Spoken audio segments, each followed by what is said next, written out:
Hi Kippers and families, welcome back. Thank you for watching again this week.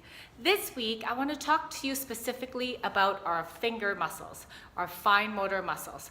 At this age and in kindergarten, fine motor skills are very important as the little ones are learning how to manipulate tools, use scissors, pencils, and eventually drawing and writing.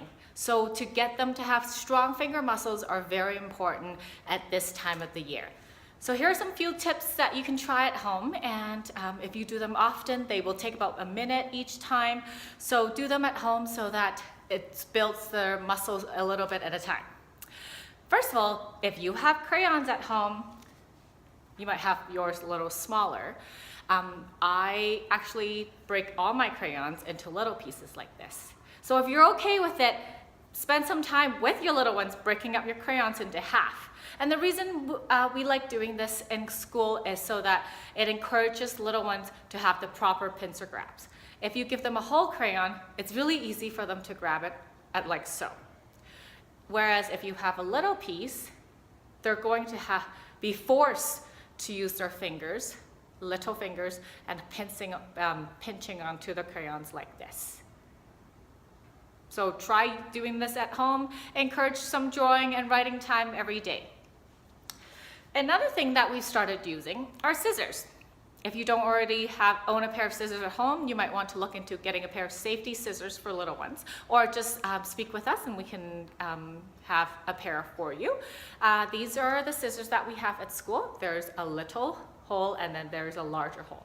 And what I get them to do is to put their thumb into the little hole and then maybe 2 or 3 fingers, depending on how big their hands are, into the bottom one.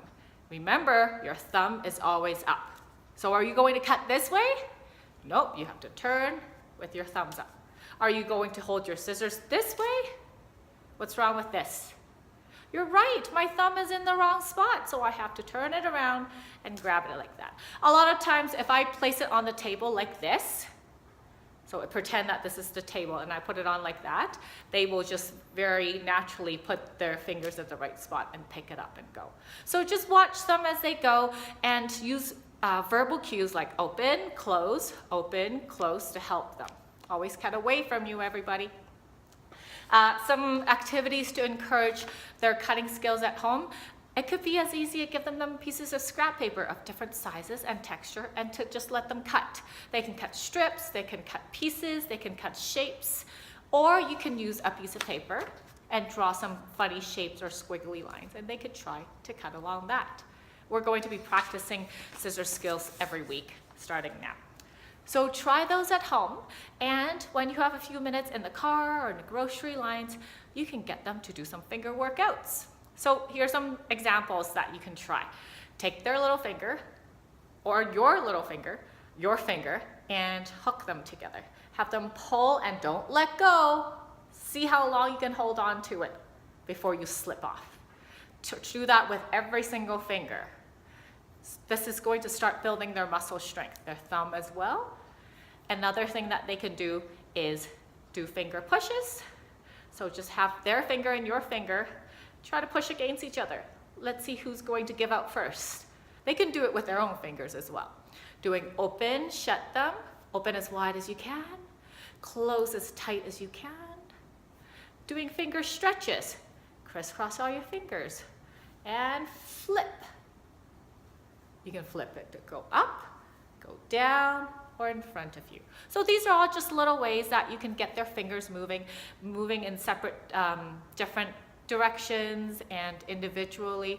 This is going to really help them in all the activities that we're going to be doing in the next few months in kindergarten. So spend some time doing that this weekend and let me know how that goes. This week, I also wanted to show you some of the songs that we've been singing in class. These are the alphabet songs that we've been singing. Last week, we were learning the letter A. This is our letter A song. And carriers should know how to sing this. Let's sing it with me. The letter A says ah, ah. The letter A says ah, ah. Alligator, alligator. The letter A says ah, ah. So when they sing alligator, the hands can go like this, like an alligator. We have a letter B one as well for this week because we're learning letter B this week. The letter B says B, B. The letter B says B, B. Bear, bear. The letter B says B, B. Go around looking for letter A's and B's. There's a fun way to sing the song as well. You can always make up your own song. Think of another word that starts with B. Ball, book, or bounce. And you can substitute it. Instead of bear, you can sing bouncing, bouncing, the letter B says B.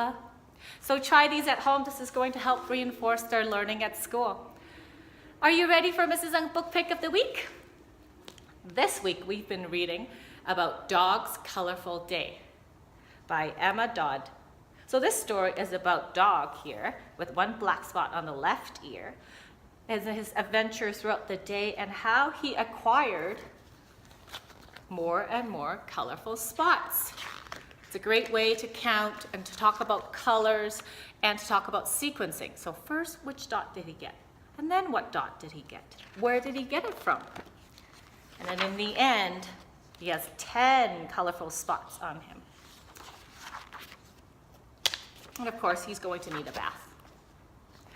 So check this book out at your local library or bookstore, or you can always come into school and read it with them. Thanks for watching this week. I'll see you next week. Bye.